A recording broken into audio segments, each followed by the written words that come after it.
Welcome to another episode of the Luke Humphrey Running Podcast. I'm your host, Luke Humphrey, and our mission is to help you maximize your training through a blend of science and practicability. So let's get going.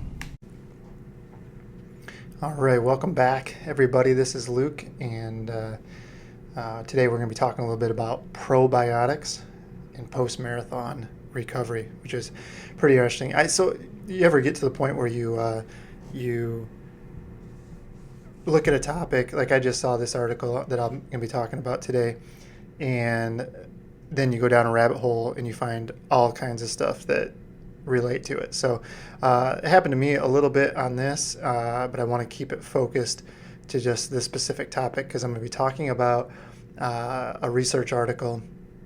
But it's interesting to see how much the gut plays a role in things, and there's a lot of really good information out there. We're going to be talking about probiotics specifically today, but I would recommend The Athlete's Gut. Just came out maybe earlier this year in 2020. It's a Velo Press book, but I was sent a copy of it. Very good book. The author is incredibly smart, but it's written in a way where takes the very technical stuff and makes it very readable. So I would recommend that because I think we're finding more and more that a lot of people have gut issues, and we're going to be talking about upper respiratory tract infections today. But I mean, this goes into why some people have trouble absorbing carbohydrate and all sorts of things. So I think it's a really good read. But if you have any stomach issues, you might want to check that out.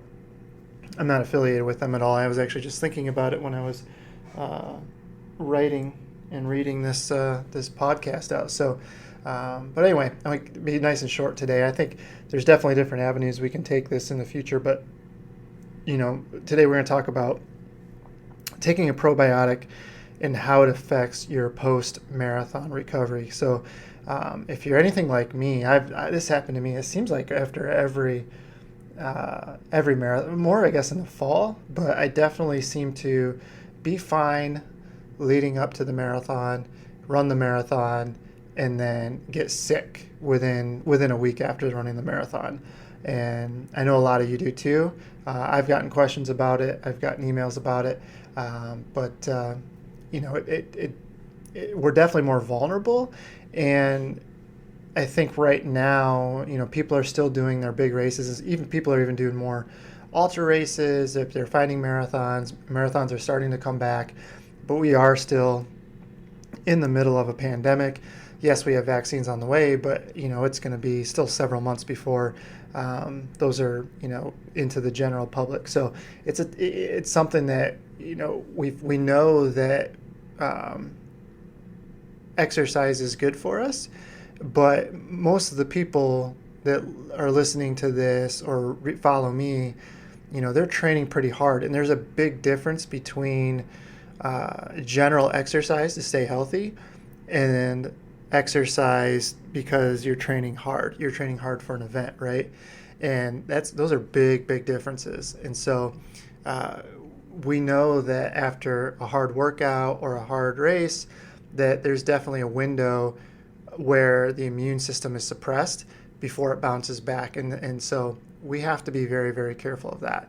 And so it's a tough balance, but we definitely have some options. And I mentioned it before, but I came across an article in it's a website called the Sports Performance Bulletin. They do mostly email notifications, but if you're a coach or you just like the science of stuff, it's definitely worth looking into. It's a subscription site. I think it's like $20 a month, but I read a lot of the guys' articles, some really good stuff. And it goes over all kinds of sports. He does a lot of soccer, but a lot of cycling, but a lot of endurance running as well. So I really like it, and I would you actually get behind a paywall to link to anything, so it doesn't really matter to link to it. But it's Sports Performance Bulletin. He's out of the UK. Again, if you're a coach, maybe something to look into. I do a lot of research on here for athletes with questions. But in any case, they looked at an article, I think it was out of Brazil, and it supplemented marathoners with probiotics and measured their blood markers and development of upper respiratory tract infections post-marathon. And so what they found is definitely valuable to our situation, especially in a pandemic type situation where we're dealing with virus, and the idea of especially having lung issues and upper respiratory issues is going to be a compounding factor. All right, but first off, before I discuss those, I want to kind of just go over what we really do know. And, like I said, I went down a rabbit hole with this, and so there's even more than I could talk about, but some basic things that we know. That long-term supplementation of probiotics helps reduce the development of URTIs in endurance athletes. And what I saw was something like, it was at least like an 11-week study. So that's a long time to be studying something. Most studies don't go that long. It's just too hard to control the variables and make sure everybody stays on track and, all this stuff. So just 11 weeks is a long time to keep anybody in a study. But they did it, and they found that it definitely reduces the risk of URTIs. And so this is important because we know that hard training volume, from volume or intensity, usually it's both in our case, that creates a depression in immunity post-exercise. And so this creates a particular susceptibility to viral infections. And in our case, we're not, so if we're suppressing the ability to fight that, and we're in the middle of a viral pandemic, it definitely can take issue, right? So the idea was to supplement these guys. It was all men, 30 days, and see how their blood looked right before, right after, and then again 5 days after a marathon. Like I said, they had 27 male marathoners, and they randomly split them into two groups. One got the supplement, and the other got a placebo of a maltodextrin, I believe it was. And then both groups saw an increase in immunity through different cell production before the race. And this would really more due to the fact that they were in a taper, stress level from training was reduced, so immune system bounced back. Then they all saw a decrease post-race, so this was like within an hour after the race, they saw a decrease, and then within 5 days, they saw a return to normal levels. And this is all different cell production. There's probably 10 different cells that they were looking at. And the interesting thing, though, is that the probiotic group showed a decrease in the pro-inflammatory cells after the race, while the control group did not. And I believe they both produced these inflammation cells, but the group in the probiotic group saw a smaller decrease, or a smaller production of these. It was also shown that the immune cells, CD8 and T cells, were not suppressed like they were in the control group. And what this does is it shows that immunity was not as compromised with the supplement group as it was just taking the placebo. So while statistically there was not a difference in URTIs, it did show that the trends were definitely going in the right direction. And the authors admitted that 30 days, remember I said, it took 11 weeks to show some of this increased immunity, and they only did it for 30 days, 4 weeks. So there's a big difference. They did, less than half of what than what we know works. So it probably wasn't long enough to show a clear ability, but it did show that things were headed in the right directions, and it did show that differences take place in a significant fashion that will require several weeks of supplementation. So that was the one downfall that they had seen in this, but they also showed that things were starting to happen, but and they did make a difference in terms of suppressing the immune system less than if we didn't take a probiotic. So it's something to consider for sure. And I think that in today's day and age, I feel like a lot of people are suffering from stomach issues, whether it's just our diet in general, just lack of general health. There's a lot of different things we could look at, but if you see yourself in this situation where you're constantly getting sick, and this could be even during hard training in general, like you train hard for a month and then all of a sudden you just get sick, and that seems to happen all the time, this could be an easy thing to look at.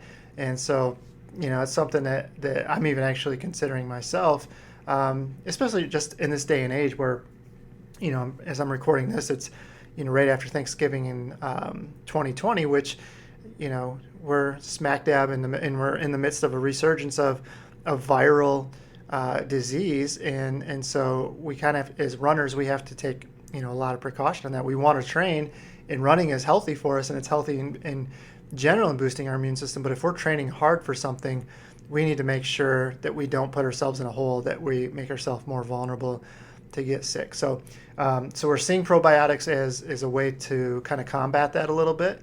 And so if you do decide to go that route, some general tips are to take it on an empty stomach at least 15 minutes before eating. So, this might be when you get up, but before you have breakfast, and then, I didn't see anything on taking it before a run, but I would almost just say run, do your regular run, take this, and then within 15 minutes be eating at 15 minutes or so, eat your breakfast or whatever the case is. But definitely they recommended getting up and doing this in the morning, but it wasn't specified if you should work out before taking it or take it and then work out. That wasn't really specified. So I would err on the side of caution, do my workout, then take the probiotic, and then eat 15 minutes later. It's not a quick fix. When we saw that, I referenced the 11 weeks on there. 30 days just wasn't long enough.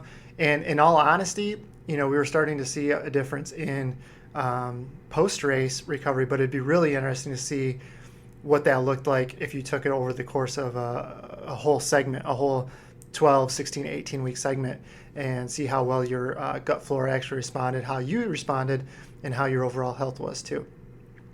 And the third thing they mentioned was definitely take probiotics after coming off of a round of antibiotics as medical treatment. So I know a lot of people are prescribed that, especially this time of year anyway. And if you are on an antibiotic, it's not, it doesn't select what it takes out, but what bacteria that it goes after. And we know that we have some bad bacteria, but we also know we have a lot of good bacteria in our stomach. And so if that's getting taken out too, we need to take a probiotic to help replenish that supply, which is going to go a long way with making us feel better, helping our immunity, and ultimately probably helping us recover and perform a little bit better. So while this winter going into 2021 is particularly important to fight off the viral infections, it does shed light on staying healthy during hard training. That's really like we can take it for where we're at right now and with COVID, but I think that there's bigger picture things involved with this too. And I think that it's a good way if you're training hard, and most of you who follow this, you run multiple marathons a year, and you're training at a pretty hard state pretty consistently throughout the year. And if you find yourself worn down and getting sick easy, this is something that it's not going to hurt you, and it's an easy way to boost not only your health to be training, but your general health as well, and help you just kind of stave off some of these infections and some of these diseases as it goes anyway. But I think even right now it's just incredibly even more important just because of everything that is going on. So that is my recommendation. And actually after reading this, I am actually I think I'm going to start taking this myself. If you're interested in doing what I'm taking, I'm going to start taking, I have a link into what I use, and I'm going to use, my wife uses these as well. And there's for a regular diet, there's also for a vegetarian diet. You can try for 30 days, no hassle, get your money back if you don't like it.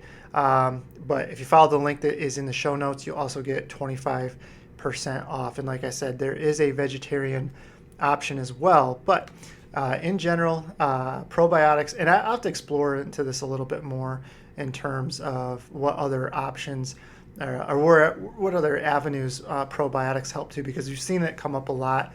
And I'll be honest, I read a little bit about it in Athlete's Gut, but in general, I'm still learning a lot about the topic. But I found this very interesting, and as I'm looking at it, I think in terms of COVID, it makes a lot of sense. But I also think there's going to be benefit long term throughout an entire segment, especially for those who are vulnerable in training hard and getting sick more often. So with that, like I said, if you want to try what I'm going to be using and what my wife uses, link in the show notes, 25% off, 30 days. 30 days, try it. If you don't like it, they send the empty bottle back. They don't care.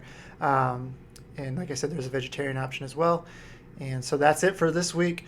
I got it in. I see like I'm getting closer and closer to that deadline every week, but definitely am very happy to have provided something every week now for I think 3 months now. So I'm on a roll, and we'll try to keep it going. As always, too, if you're in the Facebook community, you can email me through lukehumphrey.running.com.